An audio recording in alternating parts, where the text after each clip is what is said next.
आज हम लोग डिपार्टमेंटल अकाउंटिंग का सेकेंड लेक्चर देखने जा रहे हैं और हम लोग आज देखेंगे डिपार्टमेंटल अकाउंटिंग में FA2 एक्सरसाइज 2 डिपार्टमेंटल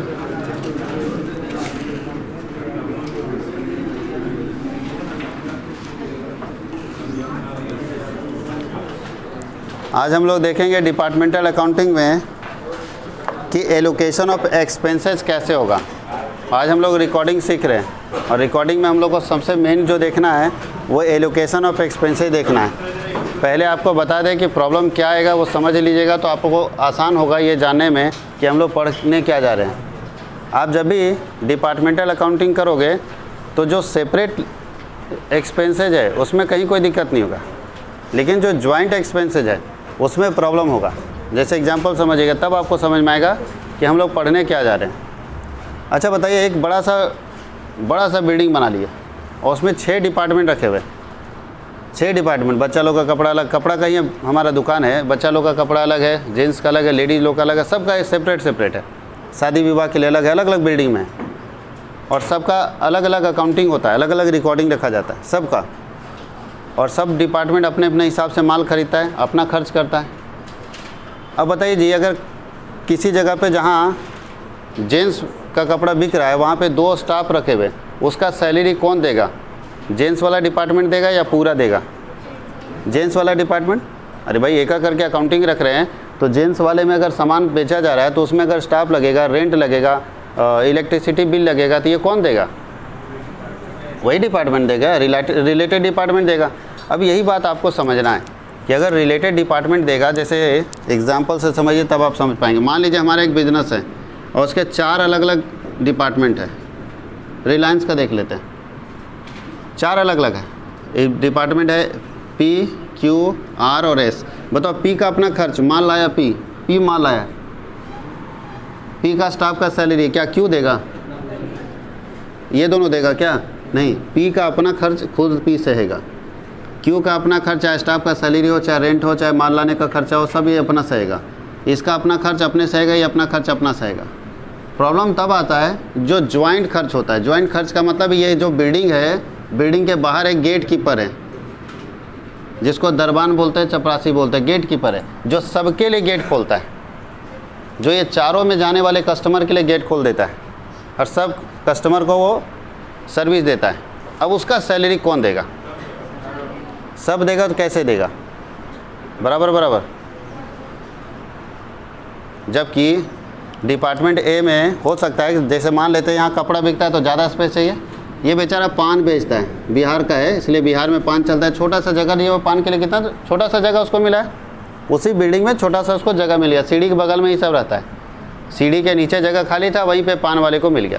अब क्या लगता है आप लोग कि गेट कीपर को जो सैलरी दीजिएगा वो बराबर चार्ज कीजिएगा सबसे? ये लूट जाएगा बेचारा। तो आप कैसे बांटोगे? ये तो हम जान गए सर। अच्छा, पूरे बिल्डिंग का बिजली बिल एक साथ आता है, ये सेपरेट दुकान वाला नहीं। आप अपने दुकान वाला AC लगा रखे हो, आप भरोगे, लेकिन बाहर भी तो लगा हुआ है। बिल्डिंग के बाहर बोर्ड लगा, नगर निगम का टैक्स आता है। बिल्डिंग के बाहर जो इलेक्ट्रिसिटी लगा हुआ है, कस्टमर को बैठने के लिए जगह है, वहाँ पर बिजली खर्च होती है। वहाँ सारे लोगों के कस्टमर बैठते हैं, चारों डिपार्टमेंट के कस्टमर बैठते हैं, वहाँ पे खर्च होता है इलेक्ट्रिसिटी, वो कौन भरेगा? तो प्रॉब्लम कब हो रहा है जानते हो? ज्वाइंट एक्सपेंसेस को डिस्ट्रीब्यूट करने में। सेपरेट एक्सपेंसेस में कभी भी डिपार्टमेंटल में दिक्कत ही नहीं है। दिक्कत होगा ज्वाइंट एक्सपेंसेस को एलोकेट करने में कि ज्वाइंट एक्सपेंसेस कैसे बांटेंगे, कितना A को देंगे, कितना B डिपार्टमेंट, कितना C डिपार्टमेंट, कितना D डिपार्टमेंट। तो चलिए आज हम आपको सिखाएंगे allocation of joint expenses. Separate नहीं, सेपरेट एक्सपेंसेस को डिस्ट्रीब्यूट करने की जरूरत ही नहीं सर, सेपरेट तो लिख दिया है। अब हमारा बताओ, यहाँ इतने सारे ट्यूशन चल रहे हैं, एक ही बिल्डिंग के नीचे अगर ये चलते, एक ही, तो बताओ उसमें क्या होता? अगर एक ही बिल्डिंग के नीचे ये सारे ट्यूशन चलते तो हमारे क्लासरूम में अगर हम कुछ चेंजेस करवाएंगे तो उसका पैसा कोई दूसरा चार्ज नहीं करेगा, वो तो हम सहेंगे। स्टाफ रखे तो हम होगा सहेंगे। लेकिन बताइए बाहर पार्किंग के लिए जो गार्ड रहेगा, जो सबके साइकिल मोटरसाइकिल को देख रहा है, उसका सैलरी कहाँ से आएगा? वो ज्वाइंट है या सेपरेट है? ज्वाइंट।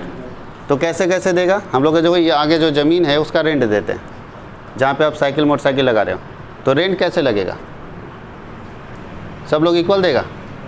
नहीं, तो वहाँ रेट लगता है नंबर ऑफ़ स्टूडेंट के आधार पर कि आपके पास ज़्यादा स्टूडेंट है तो ज़्यादा साइकिल मोटरसाइकिल आएगा, तो आपको ज़्यादा देना पड़ेगा। जिनके पास कम है वो कम देंगे। तो ये जॉइंट एक्सपेंसेस को कैसे बांटेंगे, बस आज हम लोग वही सीखने वाले हैं। और सबसे मेजर चीज़ डिपार्टमेंटल अकाउंटिंग में यही, अगर आप जॉइंट एक्सपेंसेस को बांटने सीख गए तो फिर कोई दिक्कत नहीं। सेपरेट को बांटना नहीं, सेपरेट तो ऑलरेडी बटा हुआ है। तो आज हम लोग पढ़ेंगे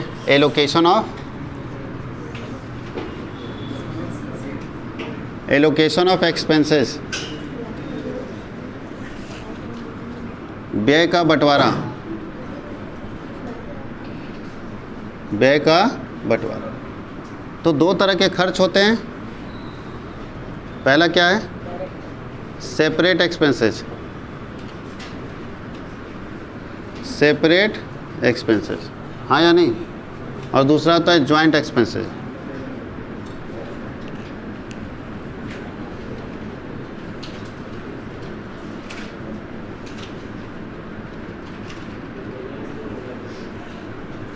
इसको बोलते हैं व्यक्तिगत व्यय।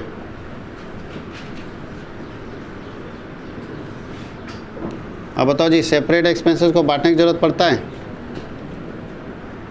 No need of distribution. कभी सोचना भी मत, भैया तुम्हारा खर्चा तुम समझो। तुम कस्टमर को कॉफ़ी पिलाओगे, उसका पैसा दूसरा डिपार्टमेंट नहीं ना देगा। बोलता है बंटवारे की आवश्यकता नहीं, बंटवारे की आवश्यकता नहीं है। लेकिन जो ज्वाइंट एक्सपेंसेज है, इसको बांटने के लिए फिर खर्चे को दो पार्ट में बांट देंगे। डायरेक्ट एक्सपेंसेस, कोई दिक्कत है? या ज्वाइंट सेपरेट नहीं करते हैं तो इसी जगह पे आप डायरेक्ट एक्सपेंसेस भी लिख सकते थे। इसी को डायरेक्ट एक्सपेंसेस बोलते हैं, इनडायरेक्ट एक्सपेंसेस बोलते हैं। क्लियर? ध्यान दीजिएगा, इसी सेपरेट एक्सपेंसेस का दूसरा नाम क्या है?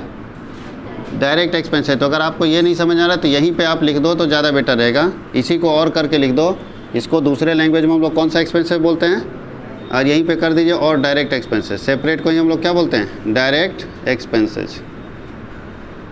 प्रत्यक्ष पे, इसका इंग्लिश तो सब, हिंदी सब जानते हो। डायरेक्ट एक्सपेंसेस का मतलब ऐसे खर्च जो डायरेक्टली रिलेटेड है आपके डिपार्टमेंट से, तो आप ही को ना चुकाना पड़ेगा। ऐसे खर्चे जो डायरेक्टली रिलेटेड है आपके डिपार्टमेंट से, तो आप ही को उसको चुकाना पड़ेगा, कोई दूसरा चुकाने वाला नहीं आएगा। भैया आप अपने आप बिजली पूरा लगा के रखें, ज़बरदस्त, पूरा लाइट ऐसा है कि लगता है कौन सी दुनिया में आ गए, क्योंकि कपड़ा दुकान वाला लोग लाइटिंग ज़बरदस्त करता है। तो अब बताओ, पान बेचने वाला को लाइटिंग का ज़रूरत है? वो एक छोटा सा बल्ब भी जला लेगा, काम चल जाएगा। तो ये जो इलेक्ट्रिसिटी बिल आएगा वो पर्सनल आपका है। तो डायरेक्ट एक्सपेंसेस का कोई भी बांटने का आवश्यकता नहीं है, याद रखना। डायरेक्ट एक्सपेंसेस को कभी भी नहीं बांटेंगे। कौन कौन डायरेक्ट एक्सपेंसेस हो सकता है? पीएल, ट्रेडिंग पीएल पढ़े हैं तो ट्रेडिंग में आपको डायरेक्ट एक्सपेंसेस सब मिलता था। डायरेक्ट मतलब जो डायरेक्टली रिलेटेड है आपके डिपार्टमेंट से। और इनडायरेक्ट एक्सपेंसेस, इसका दूसरा नाम क्या है? Indirect expenses. और इनडायरेक्ट एक्सपेंसेस अप्रत्यक्ष व्यय इसको बोलते हैं। तो ध्यान देना है, इनडायरेक्ट एक्सपेंसेस को डिस्ट्रीब्यूट करना पड़ता है। इनडायरेक्ट एक्सपेंसेस को डिस्ट्रीब्यूट करेंगे, ठीक है। अब इसमें भी दो तरह के खर्चे होते हैं, एलोकेटेड एक्सपेंसेस,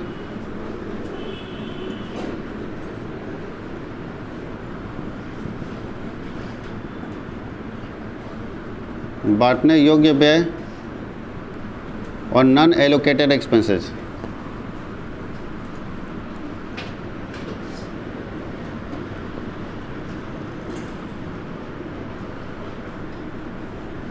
नहीं बांटने योग्य व्यय।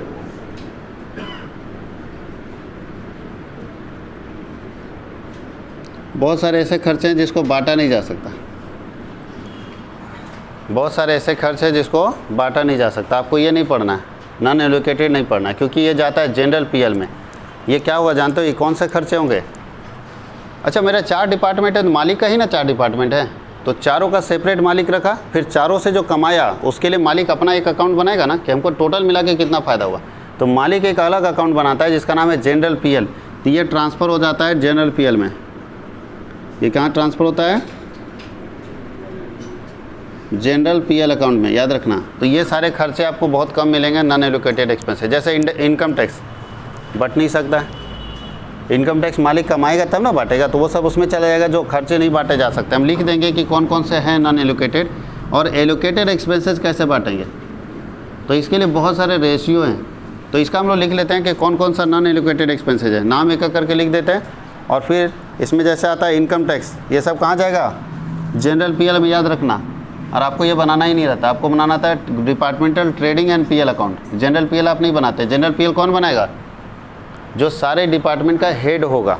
बात समझ गए, जो सारे डिपार्टमेंट का हेड होगा। आपको सिर्फ एक डिपार्टमेंट का बनाना, बस ए का, बी का, सी का, डी का, चारों डिपार्टमेंट का अलग अलग बनाना। लेकिन चारों डिपार्टमेंट का जब ज्वाइंट आएगा, ए से कमाए, बी से कमाए, सी से कमाए, डी से कमाए, तो हम इनकम टैक्स कैसे देंगे। तो चारों को एक जगह पे लिखते हैं, उसके लिए बनाना पड़ता है हमको जनरल पीएल अकाउंट। तो वहाँ पे ये सारे खर्चे आएंगे। कौन कौन सा खर्च बताया अभी, इनकम टैक्स बताया, कभी मत बांटना इनकम टैक्स को। Interest on capital, interest on debenture, interest on capital कभी नहीं बांटना, इंटरेस्ट ऑन डिबेंचर नहीं बांटना।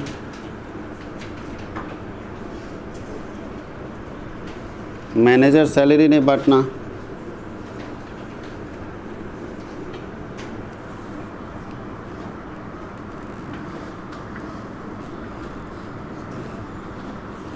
डायरेक्टर सैलरी नहीं बांटना, ETC कर देते हैं। ये सब कभी भी रहेगा तो मत बांटिएगा, क्योंकि ये सब कहाँ चला जाता है, जनरल पीएल में। और जनरल पीएल आपको बनाना ही नहीं होता, आपके पूरे चैप्टर में नहीं पढ़ना है, आगे पढ़ना है। लेकिन सेमेस्टर 2 के सिलेबस में जनरल पीएल नहीं डाला हुआ, इसलिए जनरल पीएल में ही चला जाएगा ये सब आइटम। ये सब नॉन एलोकेटेड एक्सपेंसेज होते हैं, ऐसे खर्चे जिसे बांटा नहीं जा सकता। अब हम लोग पढ़ेंगे एलोकेटेड एक्सपेंसेज, ऐसे खर्चे जिसे बांटा जा सकता है। अब ये बहुत लंबा लिस्ट है, तो हम आपको शॉर्टकट बता देते हैं। बहुत लंबा लिस्ट है, ठीक है, बहुत सारे खर्चे हैं। और इस सारे खर्चे किस रेशियो में बटेगा, हम यहाँ खर्च लिखते हैं और उसका रेशियो बता देते हैं, ठीक है। या फिर इसको अलग से आप चाहोगे तो सबसे पहला बताओ, सेल्स रेशियो में कौन कौन सा बटेगा, कौन कौन से ऐसे खर्चे हैं जो सेल्स रेशियो में बटेंगे। तो लिखते चले जाते हैं एक करके सारे खर्चों को। ऐसे भी याद रखना है कि कुछ क्वेश्चन में नहीं दिया रहेगा तो कौन से रेशियो में बांटेंगे, सेल्स रेशियो में। अब लिखा ही नहीं कौन से रेशियो में, तो कैसे बांटेंगे ऐसे खर्चे को। जैसे अब बताओ, इलेक्ट्रिसिटी नहीं लिखा है, तो किसके आधार पर बांटना चाहिए। वैसे लिखेगा तो हम लोग अपने हिसाब से बांटेंगे, तो फिर एरिया के हिसाब से बंटना चाहिए, या लाइटिंग के हिसाब से बंटना चाहिए, कंजम्पशन के हिसाब से बंटना चाहिए। लेकिन कुछ नहीं देगा तो कौन से रेशियो में बांटेंगे, सेल्स रेशियो। तो पहले हम लोग लिख लेते हैं कि कौन कौन से खर्चे किस किस रेशियो में बढ़ते हैं। रेंट जैसे एरिया के रेशियो में बढ़ता है, कि जिसका एरिया ज़्यादा होगा उसको ज़्यादा रेंट देना होगा, जिसका एरिया कम होगा उसको कम रेंट देना होगा। लेकिन तुम्हारे पास क्वेश्चन में एरिया दिखा ही नहीं है, एरिया लिखा ही नहीं है, तब क्या करोगे, कौन से रेशियो में बांटोगे, सेल्स रेशियो। तो याद रखना, अगर किसी क्वेश्चन में कुछ लिखा है तो ठीक है, और नहीं लिखा है तो कौन से रेशियो में बांटेंगे, सेल्स रेशियो में। लिख दिया है कि नहीं रेंट है, तो रेंट हम लोग जानते हैं एरिया रेशियो में बढ़ता है। तो अभी लिख देते हैं, कुछ कुछ जो ज़्यादा इंपॉर्टेंट होता है वो लिख देते हैं कि किस रेशियो में बढ़ता है। अगर दिया है तो ठीक है, नहीं दिया तो उसको भी किस रेशियो में बांट देंगे, सेल्स रेशियो। चलिए सेल्स रेशियो का लिख लीजिए। डिस्काउंट अलाउड, बैड डेट पहले शुरू करिए। बैड डेट्स, बैड डेट जो है इसी रेशियो में बटेगा, डिस्काउंट अलाउड इसी रेशियो में बटेगा।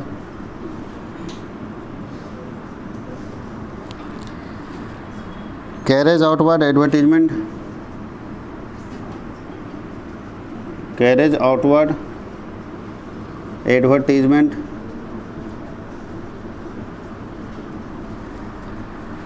Packing expenses commission, packing expenses commission, ETC। दूसरा रेशियो है परचेज रेशियो में क्या क्या बटेगा। परचेज रेशियो में क्या क्या बटेगा, carriage inward discount receipt, carriage inward discount receipt, ETC। Sales ratio हो गया, परचेज रेशियो हो गया। स्पेस रेशियो में क्या बटेगा, स्पेस रेशियो में क्या क्या बटेगा, रेंट बट सकता है स्पेस रेशियो में, म्युनिसिपल टैक्स बढ़ सकता है, depreciation of building, municipal tax, ETC, ये सारा स्पेस रेशियो में बटेगा। और बाकी ध्यान देना, और भी बहुत कुछ है आपके बुक में, लेकिन ज़रूरत नहीं पड़ेगा। और आपको हम फिर से याद करा दें कि अगर एलोकेटेड एक्सपेंसेज में जो बटने वाला खर्च है, पहले तो ये नहीं बटेगा, उसका तो सीधा है कि इग्नोर करेंगे, इसको लिखेंगे नहीं कभी हम लोग, क्योंकि इसको जनरल पीएल में लिखा जाता है और हम लोग बनाते हैं।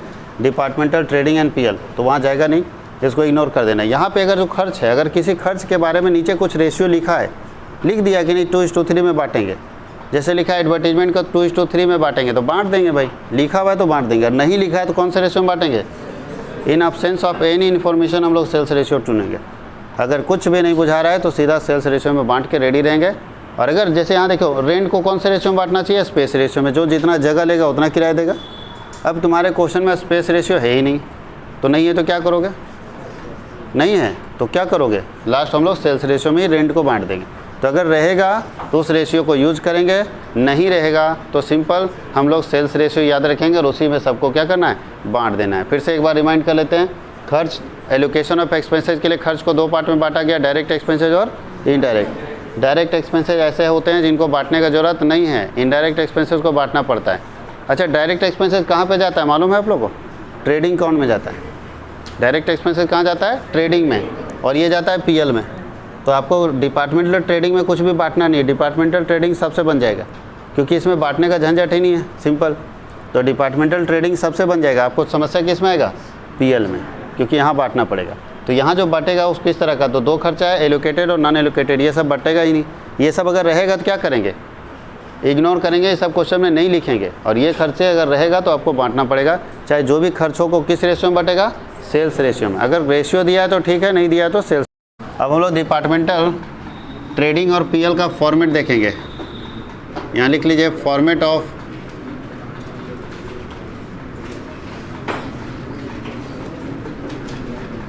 Departmental trading and profit and loss account.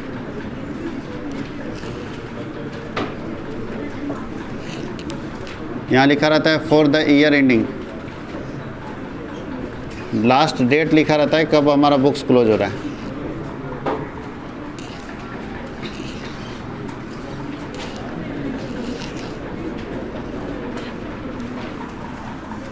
अच्छा, जितने डिपार्टमेंट हो गए, अगर 5 डिपार्टमेंट है तो 5 कॉलम बनेगा। तो 5 का नहीं बनाते, 3 का बनाते। मान लेते हैं डिपार्टमेंट ए है, डिपार्टमेंट बी है और डिपार्टमेंट सी है। या तो ABC लिखा रहेगा, 1 2 3 कुछ नाम रहेगा ना, वो नाम से 3 डिपार्टमेंट मान रहे हैं, तो ऐसा फॉर्मेट बनेगा। सर सारे बच्चे पढ़े, अगर 11 ठीक से पढ़े होंगे तो ये पढ़े होंगे, बस वहाँ अकेले पढ़ते थे। यहाँ 3 डिपार्टमेंट का बना रहे, यहाँ B के डिपार्टमेंट का बनेगा और यहाँ A का बनेगा। और यहाँ रहता है पार्टिकुलर्स,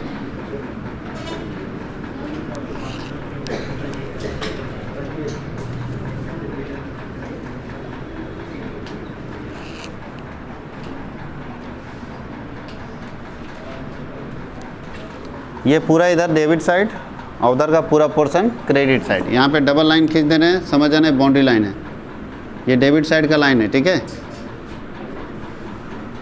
इसके इधर पूरा डेबिट साइड और उधर का पोर्शन क्या कहलाता है? Credit side. और ट्रेडिंग और पीएल बनाना है, तो ट्रेडिंग में याद कीजिए सबसे पहले क्या लिखा जाता है?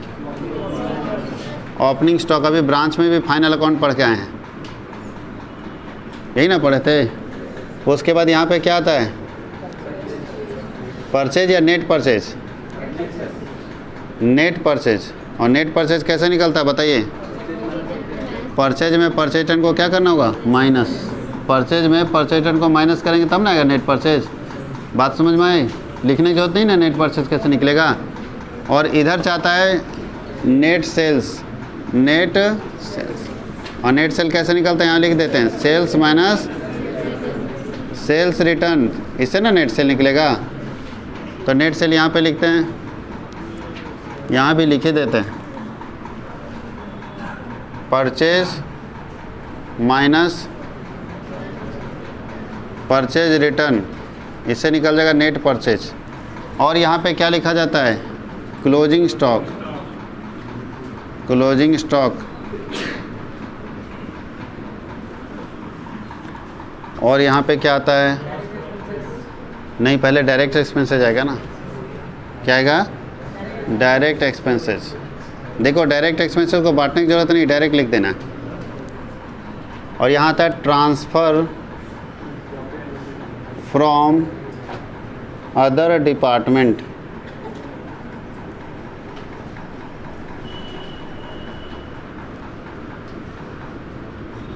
और यहाँ आता है बाई ट्रांसफ़र टू, हालांकि यहाँ होना चाहिए by transfer to other departments.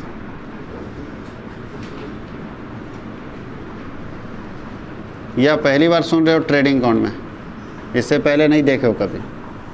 क्या होता है ट्रांसफ़र टू?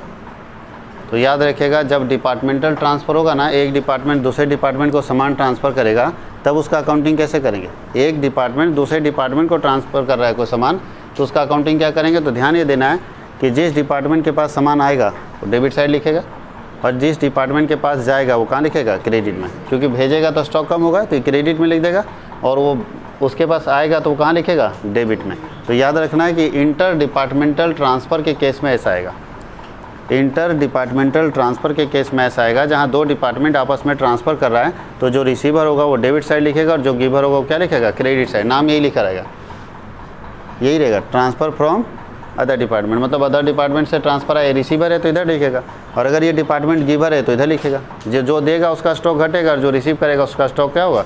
बढ़ेगा। तो ये कब होगा? जब इंटर डिपार्टमेंट का केस आएगा, दो डिपार्टमेंट में आपस में ट्रांजैक्शन हो रहा है, तब ये काम आएगा, नहीं तो अगर क्वेश्चन में नहीं दिया है तो इसको देखेंगे नहीं। अब हम लोग टोटल करेंगे।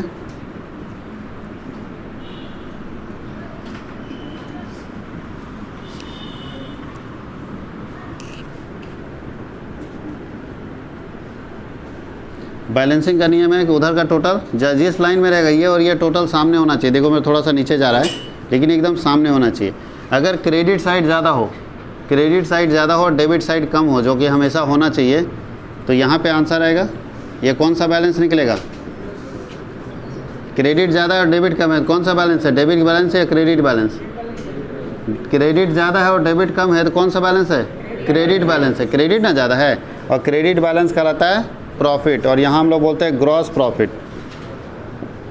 ट्रेडिंग में प्रॉफिट को क्या बोलते हैं? Gross profit. Transfer to PL account जाएगा। अब प्रॉफिट होगा तो उल्टे साइड में ट्रांसफ़र का इधर लिखेंगे by gross profit transfer from, कहाँ से भेजा गया है? Transfer from trading account. कोई दिक्कत किसी को? अच्छा, लॉस हो गया तब जरूरी है, किस्मत अच्छा ही रहेगा। तो लॉस होगा तो क्या होगा? डेबिट साइड टोटल होगा, उठाकर इधर लाएंगे, आंसर यहाँ ना जाएगा। दोनों में से कोई एक ही होगा या दोनों होगा? तो अगर इधर आ गया तो लिखेंगे by gross loss transfer to PL account. बताओ ग्रॉस लॉस डेबिट साइड में जाएगा, क्या लिखेंगे? To gross loss transfer from trading account.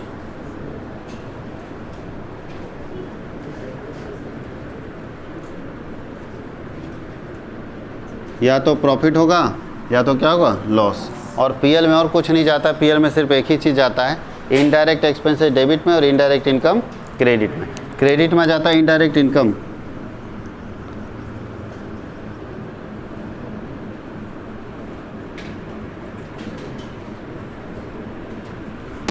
और इधर जाता है इनडायरेक्ट एक्सपेंसेज।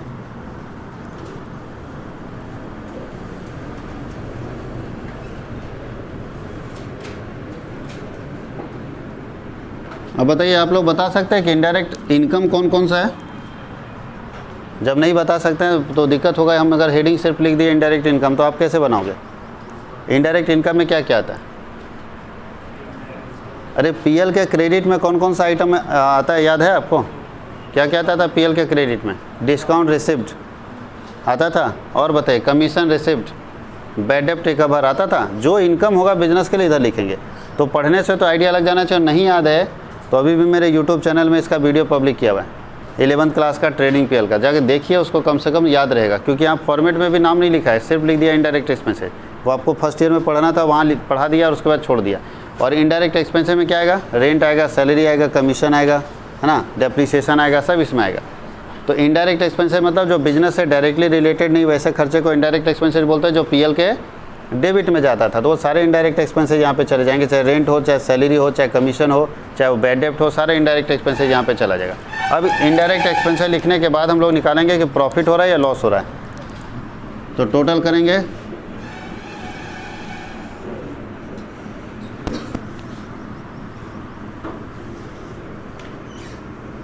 अगर क्रेडिट साइड ज़्यादा है, क्रेडिट साइड ज़्यादा है और इधर आंसर निकलेगा डेबिट साइड में बैलेंस, तो ये क्या निकलेगा, नेट प्रॉफिट निकलेगा। तो लिखेंगे टू नेट प्रॉफिट, खाली नेट प्रॉफिट लिखे छोड़ दो, यहाँ कैपिटल अकाउंट में मत ट्रांसफ़र कर देना, ठीक है। सीडी करोगे सीडी लिख दो, और अगर उल्टा साइड में इधर आ गया तो क्या निकलेगा, नेट लॉस, इधर निकलेगा by net loss, net loss CD. बात समझ गए, क्या बोल रहे हैं? देखिए आप हर चैप्टर में सेमेस्टर 2 में पढ़ेंगे तो यही पढ़ना है।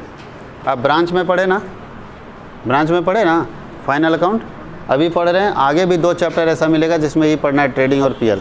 अब इसमें कॉन्सेप्ट बहुत ज़रूरी है, जिस बच्चे को ये नहीं समझ में आता ना इनडायरेक्ट एक्सपेंसेस कौन है, लिस्ट जरूर पढ़ लीजिएगा। बुक है 11th का तो बुक में पढ़ लीजिएगा, क्योंकि आपको यहाँ पे नहीं मिलने वाला है, यहाँ पे सिर्फ नाम लिख के छोड़ दिया। तो आपका बेस स्ट्रॉन्ग होना चाहिए, इसलिए बोला जाता है फर्स्ट ईयर को अच्छे से पढ़ना चाहिए। सब मानता है फर्स्ट ईयर रेस्ट ईयर है, तो अभी समझ में आ रहा है कि क्या रेस्ट निकल रहा है, ठीक है। वो सारा रेस्ट जो है इधर कस्ट में निकलेगा, इसलिए अच्छे से ध्यान देने की ज़रूरत है। लिख लीजिए इस फॉर्मेट को, फिर हम लोग क्वेश्चन देखते हैं इसका।